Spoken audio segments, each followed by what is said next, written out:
కృతజ్ఞతతో కనికరము చూపాలి. ఎంతో ఉచితముగా ప్రభువు మనకు అనుగ్రహించిన పాప క్షమాపణలో ఉన్నటువంటి అద్భుతమైన దేవుని ప్రేమను మనము మర్చిపోకూడదు. మనము సంపూర్ణ రక్షణ పొందుటకు అవసరమైన వాటన్నిటినీ కల్వరి శిలువ మీద మన కొరకు ఆయన చేసి ముగించిన దానంతటిని బట్టి జీవితకాలమంతయు మనము ప్రభువుకు కృతజ్ఞతను వ్యక్తపరచాలి. ధర్మశాస్త్రము క్రింద ప్రజలున్నప్పుడు తీర్పును గురించిన భయముతో ప్రభువును సేవించారు. కానీ మనము దేవుని కృపలో ఉన్నాము కాబట్టి కృతజ్ఞతతో నిండిన వారమై సేవ చేస్తాము. మత్తయి సువార్త 18వ అధ్యాయము 23 నుంచి 35 వచనములలో ప్రభువైన యేసు శిష్యులకు ఒక ఉపమానము చెప్పారు. ఒక దయగల రాజు 30 కోట్ల రూపాయలు అప్పున్న తన సేవకుడిని క్షమించాడు. అది ఎంత పెద్ద మొత్తం అంటే తన జీవిత కాలములో గాని లేక అనేక తరాలలో కూడా తాను చెల్లించలేని అప్పు. కాబట్టి తన అప్పు కొట్టివేయబడి క్షమాపణ పొందినందుకు అతడు ఎంతో కృతజ్ఞత కలిగి ఉండాలి. కానీ తాను కనికరమును దయను పొందిన రీతిగా అతడు ఇతరులను కనికరించలేదు. తాను తన యజమానుని దగ్గర నుండి వెళ్ళిన వెంటనే తనకు 60,000 రూపాయలు అప్పుపడి ఉన్న వాడి దగ్గరకు వెళ్ళాడు. అప్పుడు 60,000 రూపాయలు మరీ తక్కువ మొత్తము కాదు.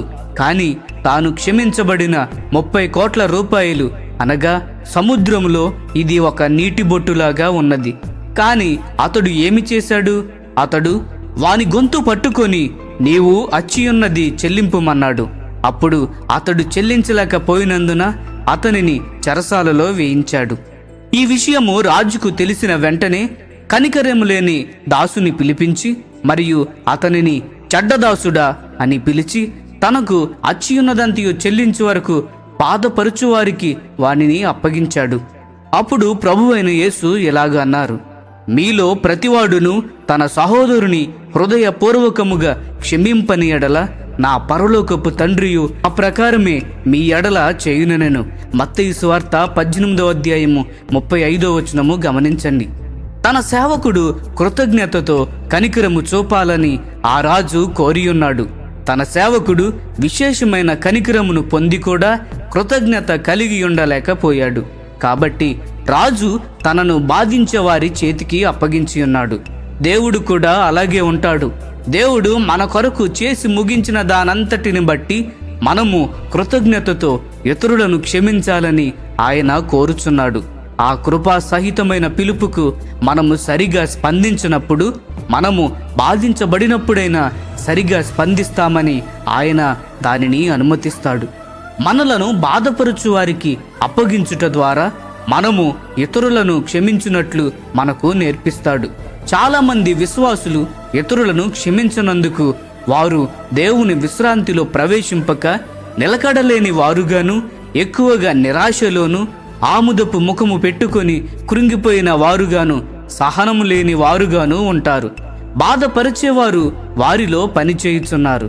ప్రభువైన యేసు యొద్దకు పరిసయ్యులు తెచ్చిన వ్యభిచారములో పట్టబడిన స్త్రీని వాళ్ళు రాళ్లతో కొట్టనారంభించినట్లయితే ఆ రాళ్ళు తన మీద పడినట్లు ప్రభువు ఆమెకు ముందుగా నిలువబడి ఇట్లనేవాడు, మొదటిగా నన్ను చంపండి. కల్వరి శిలువ మీద ప్రభువు మన కొరకు దానినే చేశాడు. మన మీద పడవలసిన రాళ్ళు ఆయన మీద పడి మన కొరకు ఆయన చంపబడుటకు అంగీకరించారు. పరిసయ్యులకు వ్యతిరేకముగా ఉండే క్రీస్తు ఆత్మయే క్రొత్త నిబంధన ఆత్మ. ఎవరైతే ఈ క్రీస్తు ఆత్మను కలిగి ఉంటారో వారు వారి జీవిత కాలమంతయు ఎడతెగని సంతోషము కలిగి ఉంటారు. కొన్ని సంవత్సరముల క్రితము ప్రచురించబడిన ప్రేమనే అణుబాంబు అనే కథలో ఒక దైవజనుని కుమారుడు కమ్యూనిస్టు చేత చంపబడ్డాడు.